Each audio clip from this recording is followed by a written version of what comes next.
Hello viewers, আসসালামু আলাইকুম। কেমন আছেন সবাই?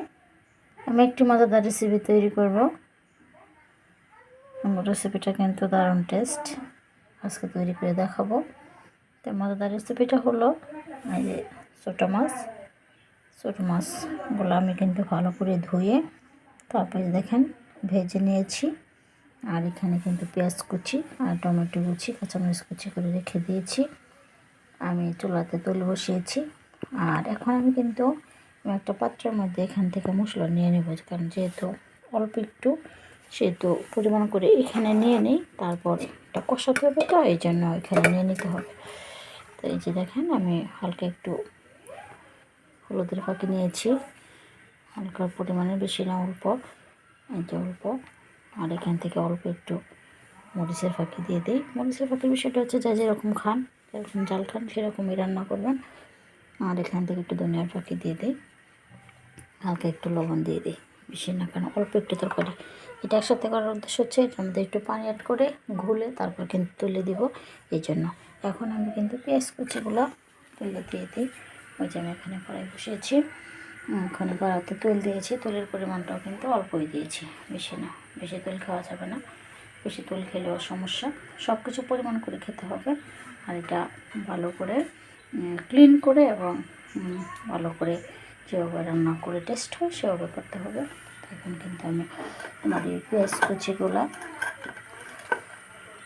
যে দিয়ে দিলাম তেলের মধ্যে। এটা আমাকে বাদামি কালার করে তারপর আমি ওই মশলা অ্যাড করবো। তো এখন আমাকে এটা নেড়ে একটু বাদামি কালার করতে হবে। দিয়ে দিলাম, এখান থেকে বাদামি কালার করে তারপর আমি আমার মাছ এবং মশলা দিয়ে দেবো। তখন আমাদের বাদামি কালার, দেখেন আমারটা কিন্তু বাদামি কালার হয়ে গেছে, পেঁয়াজের কালারটা কিন্তু বাদামি কালার হয়ে গেছে। এখন আমি ওই যে আমার মশলাগুলো নিয়েছিলাম ওটার মধ্যে হালকা একটু পানি অ্যাড করে গুলে তারপরে আমি দিয়েছি। গুলে দিয়েছি কারণে আমার উপকরণটা দিলেও পানি দিতেই হবে। আর যেহেতু অল্প পরিমাণে, এই জন্য আমি কিন্তু পানি দিয়ে গুলে তারপর দিয়েছি। এটা কিন্তু ভালো লাগার জন্য এবং সুন্দর খাওয়ার জন্য। এখানে কিন্তু আমার টমেটো আছে, আমি টমেটো কুচিগুলো দিয়ে দেবো অ্যাড করে। আমার টমেটো কুচিগুলো অ্যাড করে দিয়ে দিলাম। এখন তাকে ভালো করে কষিয়ে তারপর মাছ দিতে হবে, তখন কষিয়ে নিই।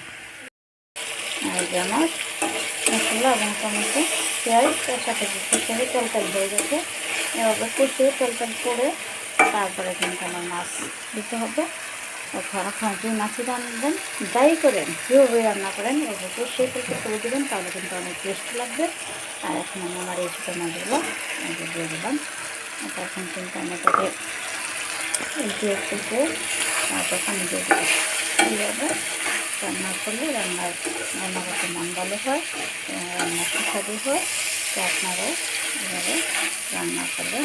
এখন কিন্তু আমি তাকে জল দিয়ে দেবো। পরবর্তী অংশ আমার আরও কিছু আছে, ওইগুলো দিয়ে দেবো। এখন এই যে আমার জলটা দিয়ে দেবো, এটা কিন্তু আমি শুকনো বোনা করবো। দিয়ে দিলাম, এটা কিন্তু শুকনো বোনা করবো। আর টমেটো আগে দেওয়ার কারণ হচ্ছে যাতে টমেটোটা গলে সুন্দর হয়ে যায়, এই জন্য। যেহেতু মাছের পরিমাণটা অল্প সেইটা আমি পানিটা অল্প দিয়েছি। এখন ঢেকে দেবো। দেখেন বন্ধুরা, আমার রেসিপিটা কিন্তু হয়ে গেছে, দারুণ হয়েছে। দেখেন শুকনো বোনা, এটা আমি এভাবে প্রায় সময় ছোটো মাছ এনে ভালো করে ক্লিন করে তারপরে কিন্তু আমি এটা ভেজে তারপরে কিন্তু টমেটো দিয়ে শুকনো বোনা করি। এটা কিন্তু দারুণ টেস্ট। এখন আমি এটাকে উঠাবো, উঠে পরিবেশন করবো। তো দেখেন এটাকে আমি এখন উঠিয়ে ফেলি। এই যে পরিবেশনটা,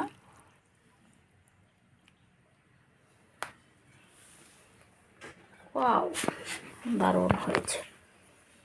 দেখেন ছোটো মাছের চচ্চড়ি, এটা কিন্তু অনেক টেস্ট। তো আমি এভাবে সব প্রায় সময় করি, আপনারা কিন্তু এভাবে করবেন, খাবেন, আমাকেও বেশি বেশি কমেন্ট করবেন। তো সবাই ভালো থাকবেন, আল্লাহ হাফেজ।